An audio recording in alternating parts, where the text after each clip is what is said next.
5 kali beruntun lagu Fratelli d'Italia berkumandang di podium Formula One.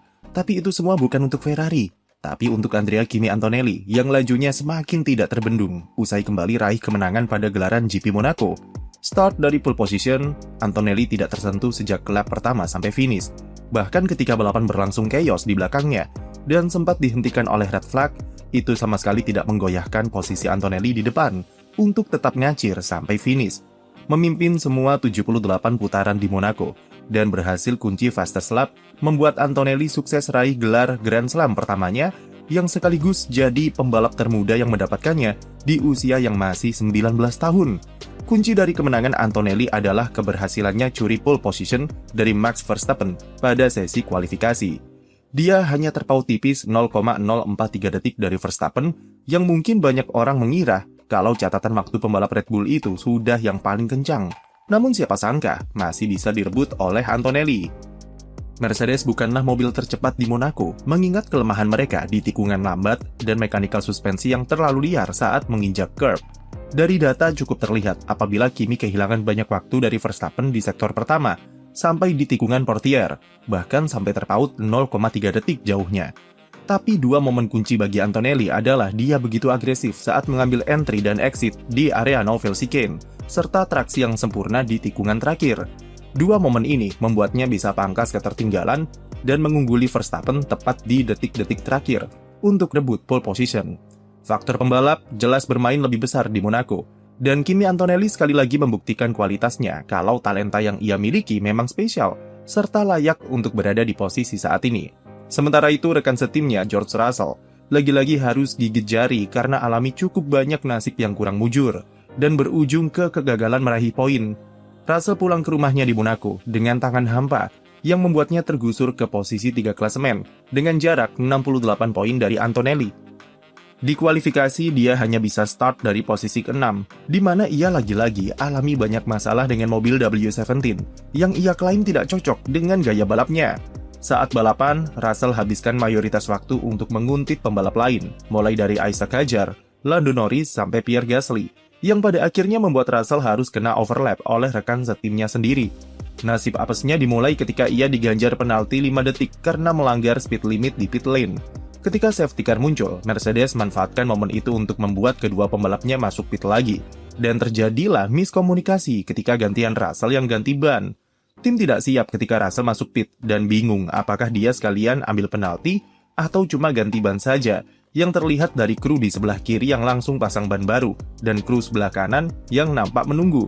Dari momen ini, alhasil Russell kena investigasi lagi karena kesalahan prosedur saat pengambilan penalti, dan benar saja dia dihukum penalti drive-thru yang bertepatan dengan restart balapan. Russell langsung terlempar dari barisan 10 besar dan menjadikannya 2 balapan beruntun gagal mengemas poin. Mercedes jelas bertanggung jawab terhadap miskomunikasi Russell ketika ambil penalti serta timing strategi yang terburu-buru baginya. Namun itu tak mengubah keadaan jika penampilan Russell di Monaco memang jauh di bawah standar bila melihat Antonelli yang bisa bersinar sepanjang akhir pekan, meskipun sempat kesulitan di latihan bebas. Posisi runner-up dihuni oleh Lewis Hamilton yang akhirnya kembali naik podium di GP Monaco setelah sekian lama. Sama seperti Russell, dia juga terkena hukuman penalti 5 detik, namun untungnya bisa ia ambil saat pit stop ketika safety car keluar. Performa Hamilton sepanjang akhir pekan Monaco memang patut diacungi jempol, karena dia membuktikan kalau pendekatan barunya yang tidak memakai simulator bisa bekerja dengan baik di sana.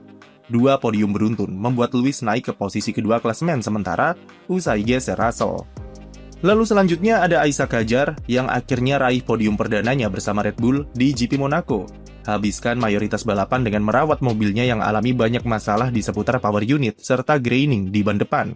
Hadjar dan Red Bull menolak menyerah untuk tetap pertahankan posisi di track.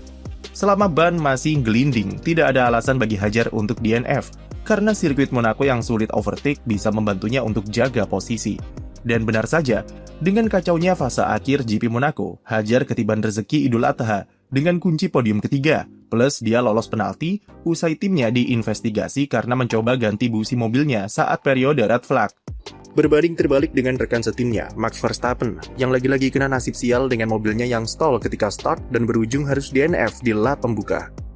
Balapan di Monaco kemarin awalnya memang begitu-begitu saja, tapi semua berubah ketika Lance Stroll menabrak tembok di tikungan terakhir dan memicu safety car. Atau mungkin lebih tepatnya, semua jadi chaos ketika Charles Leclerc sebagai pembalap akamsi keras di tempat yang sama seperti Stroll dan memicu balapan untuk dihentikan sebentar. Leclerc sendiri menyalahkan remnya yang sudah bermasalah di sepanjang GP Monaco, dan topik ini akan kami bahas di video berikutnya karena cukup menarik untuk dibahas lebih dalam. Tapi yang jelas adalah Leclerc crash merupakan kombinasi dari ban yang masih dingin usai safety car, lalu masalah rem, serta aspal yang terkelupas di sisi luar entry tikungan terakhir. Memang benar, aspal di sirkuit Monaco ada yang terkelupas, dan sekilas nampak seperti aspal-aspal kabupaten dengan tambalan-tambalannya. FIA akhirnya keluarkan red flag untuk investigasi aspal tersebut, serta membersihkan serpihan aspal yang tercecer di sana, sampai akhirnya balapan bisa dilanjutkan kembali dengan menyisakan 10 lap. Selepas restart, sejumlah drama terjadi, seperti Russell yang tiba-tiba melambat di sektor pertama dan membuat kekacauan bagi pembalap-pembalap di belakangnya. Carlos Sainz kena senggol 2 kali oleh Nico Hülkenberg dan Franco Colapinto yang membuat pembalap Spanyol itu harus gagal finish. Hülkenberg yang sejatinya finish di zona poin harus diganjar hukuman penalti 10 detik karena senggolan dengan Sainz dan terlempar keluar top 10. Hal itu kemudian membuat Sergio Perez berhasil tembus ke posisi 10 dengan poin perdana bagi Cadillac sudah ada di depan mata. Sayangnya dia kena investigasi karena posisi mobilnya saat restart meleset di luar grid box. Padahal Checo pada awal balapan sudah terkena hukuman penalti karena hal serupa ketika dia salah tempatkan posisi mobilnya ke grid Gabriel Bortoleto yang start dari pit lane.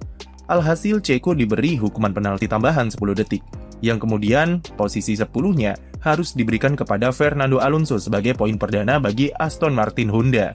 Jika Alonso saja sampai meraih poin, bisa dibayangkan betapa kacaunya GP Monaco kemarin. Paling kasihan adalah Pierre Gasly yang sebenarnya mampu sentuh garis finish di posisi ketiga. Namun, tim tidak memberitahunya kalau dia harus turun ke posisi ketujuh karena masih menyimpan hukuman penalti. Gasly 2 kali terkena penalti 5 detik, yang penyebabnya sama, yaitu melanggar speed limit di pit lane. Ketika safety car muncul, Alpine memutuskan tidak ambil penalti yang pertama untuk jaga posisi. Namun siapa sangka Gasly malah terkena penalti lagi sesaat setelah itu. Gasly sebenarnya sudah tahu kalau dia punya simpanan penalti, namun entah mengapa dia cukup yakin kalau mobilnya finish di posisi ketiga dan sempat merayakan podium pada lap setelah finish. Timnya juga tidak segera memberitahu soal status penaltinya itu di lap-lap akhir, yang membuat Gasly terkecoh dan tentu merasa sangat sedih setelah tahu kalau dia harus turun ke posisi 7. Perkara penalti speed limit ini memang jadi topik tersendiri karena 6 pembalap dihukum karena kesalahan yang sama, di mana 5 diantaranya cuma melanggar 0,1 km per jam lebih cepat. Penyebab logisnya adalah karena desain pit entry Monaco yang unik membuat banyak pembalap untuk memotong jalur masuknya supaya bisa pangkas sepersekian detik waktu saat masuk pit. Karena posisi mobil saat masuk jadi agak berbelok, sensor cuma mendeteksi salah satu ban depan yang masuk pertama kali ke area detektor. Dan ini dinilai jadi penyebab adanya miskalkulasi. Alpine mengajukan peninjauan ulang kepada FIA terhadap penalti speeding pit lane di Monaco, yang mana jika lolos dan ada bukti miskalkulasi eksternal, maka penalti Gasly bisa dicabut karena dia belum mengambil hukumannya sampai finish. Lalu dari tim lain ada Racing Bulls yang jadi satu-satunya tim yang sukses raih double point di Monaco, di mana Liam Lawson serta Arvid Lindblad finish berurutan di posisi 5 dan 6. Sama seperti tahun lalu, strategi masinis Williams yang memperlambat pembalap di belakangnya supaya dapat poin, secara tidak langsung juga untungkan Racing Bulls. Liam Lawson yang sejak start sudah ada di barisan 10 besar, otomatis dapatkan pit stop gratisan, dan tidak kehilangan posisi. Sementara itu, Arvid Lindblad siapa sangka berhasil salib Alex Albon saat pembalap Thailand itu lengah ketika sedang lancarkan taktik masinisnya. Lindblad stay out cukup lama untuk menunggu momen safety car atau red flag datang, yang ternyata benar-benar terjadi di akhir balapan. Dia manfaatkan itu untuk ganti ban tanpa harus pit stop, yang membuatnya bisa finish tepat di belakang Liam Lawson. Padahal, Lindblad sendiri start dari posisi 15. Sementara Albon sendiri walau strategi Williams tak berjalan mulus seperti tahun lalu, tapi dia akhirnya dapat poin lagi dengan finish di posisi 8 di Monaco. Di tempat ke-9 ada Esteban Ocon yang bawa pulang 2 poin tambahan di tengah akhir pekan yang sulit bagi Haas. McLaren juga tak terlihat sepanjang balapan, di mana Oscar Piastri hanya finish di posisi 4 dan Lando Norris lagi-lagi gagal finish karena mesinnya bermasalah. Jadi apa momen favoritmu di GP Monaco? Tulis di komentar dan jangan lupa beri like dan subscribe untuk konten F1 lainnya.